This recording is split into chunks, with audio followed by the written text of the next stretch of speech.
بسبب الشان عقوبة ثقيلة تنتظر الجزائر. تعتزم لجنة التأديب التابعة للاتحاد الأفريقي لكرة القدم إصدار عقوبات كبيرة على الاتحاد الجزائري للعبة بعد رفض السلطات الجزائرية تسهيل مهمة بعثة المنتخب الوطني المغربي في التنقل برحلة مباشرة نحو قسنطينة للمشاركة في كأس إفريقيا للمحليين التي كان مقررا أن تحتضن مباريات المغرب، حيث أصبح الاتحاد الجزائري مهددا بالمنع من تنظيم أي بطولة قارية لمدة 5 سنوات.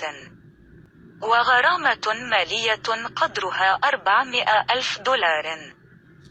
وغرامة مالية قدرها 400 ألف دولار.